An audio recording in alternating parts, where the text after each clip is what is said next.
Ukraine's terror network burned to the ground by Russian counterintelligence as Moscow claims a major covert operation has been dismantled. Zelensky sent agents to blow up Russian fuel sites. But did Russia catch every operative before they could strike? Russia busts 66 alleged Ukrainian sabotage plots in 2026 alone, raising fresh questions over Kyiv's covert campaign. Ukraine's secret campaign against Russian strategic sites completely dismantled, with Moscow claiming its counterintelligence struck back hard. Nearly 150 Ukrainian operatives dragged into custody, a major intelligence disaster for Kyiv as Russia exposed the network. Russia has exposed alleged Ukrainian terror and sabotage plots as the war enters an increasingly deadly phase. In 2026 alone, Russia reportedly busted 66 sabotage and terror plots allegedly linked to Ukrainian operatives. Russia's anti-terror chief alleged that Ukraine had made fuel and energy facilities the main targets of its sabotage campaign. Around 150 people have also reportedly been detained for allegedly acting on behalf of Ukrainian interests against Russia. Russia's FSB chief Alexander Bortnikov made the latest revelations on August 11, highlighting what Moscow described as a growing covert threat. Russia alleged that Ukraine has upgraded its drones to carry out deeper strikes against key energy and infrastructure sites. Moscow also claimed Kyiv attempted to recruit Russian nationals to carry out terror plots across the region. Russia's National Anti-Terrorism Committee further alleged that Ukrainian-linked terror and sabotage plots are continuing to rise. The adversary is stepping up terrorist attacks and is often managing to breach the security systems protecting infrastructure facilities, striking them not only near the combat zone but also far beyond it.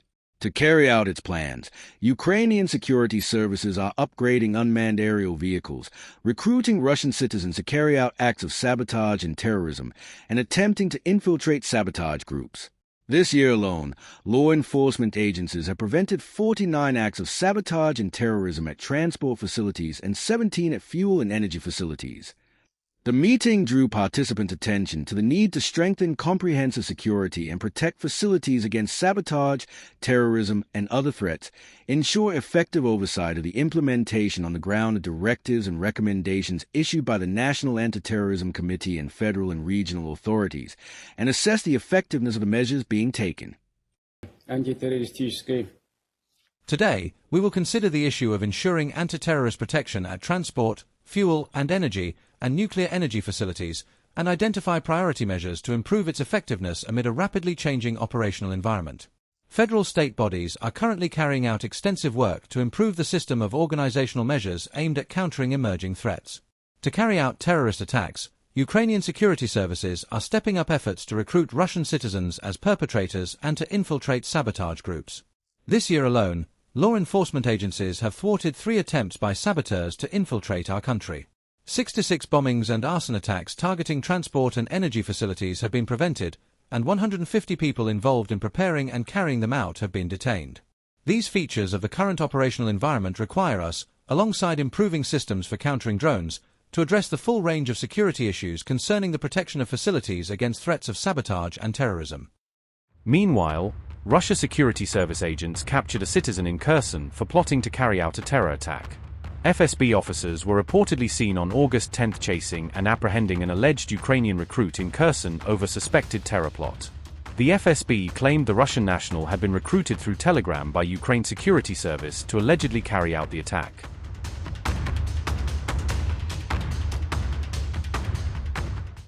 Russia launched fresh overnight strikes on Kyiv and Zaporizhzhia, targeting several sites it described as strategically important. Moscow said the latest attacks were carried out using high-precision ground-launched weapons. Russia claimed a Nova Poshta terminal in Kyiv was among the facilities hit during the overnight strikes. Moscow alleged the terminal was being used to store and distribute dual-use goods linked to military activities.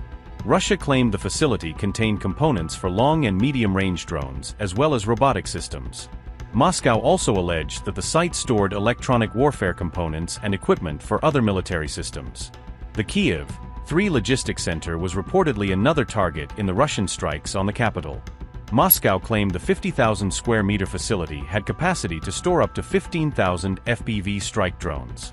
Russia said some of the reported drones were fitted with thermal imaging cameras and ground control stations. Moscow also claimed the facility contained components used to support FPV drone operations. The Zaporizhzhia-based Zaporizhzhia steel plant was also reportedly hit during the Russian attacks. Moscow said the steel plant supplied armor used by the Ukrainian military.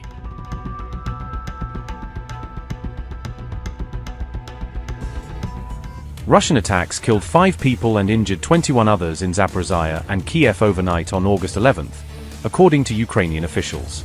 Zaporizhzhia suffered the heaviest casualties, with 5 people killed and 20 others injured, according to the Kyiv Independent. One person was also injured in Kyiv as Russia launched simultaneous attacks on both cities during the overnight barrage. Ukrainian officials said ballistic missiles and guided bombs were used against targets across Zaporizhzhia.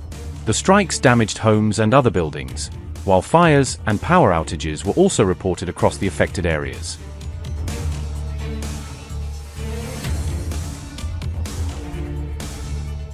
The attacks came as Ukraine faced a growing threat from large Russian missile and drone salvos, with Moscow increasing the scale and frequency of its combined strikes. Unmanned Systems Forces commander told the Associated Press that Russia could launch up to 77 missiles simultaneously in a single barrage. Robert Brovdy said Moscow was seeking to increase the scale of its simultaneous missile barrage to as many as 200 weapons. He later clarified that the figure included both ballistic and cruise missiles of various types used in Russian attacks. The warning was significant as Ukraine continues to face a critical shortage of air defense interceptors needed to counter large salvos. Brovdy also warned that Russia had sharply increased its use of jet-powered Shard-type drones in recent weeks. He said the number of jet-powered drones had risen 2.5 times in recent weeks, adding to the pressure on Ukraine's defenses.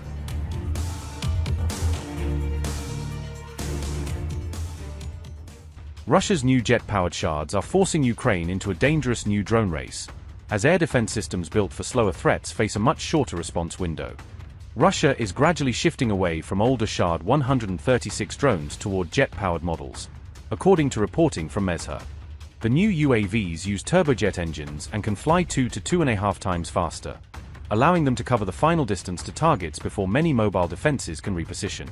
This faster speed lets the drones cross air defense zones before many systems can react, especially cheaper interceptor drones and mobile fire teams designed for slower Shards. Jet-powered Shards have also been used against shipping and infrastructure targets, creating a threat not only to Ukrainian cities but also to Black Sea ports and maritime operations. Deputy Commander of Ukraine's Dark Node Anti-Shard Battalion said, and I quote, "The share of jet-powered attack drones relative to the total number of launches is growing. Based on our observations, they may account for between 25% and 50% of all daytime launches." Unquote.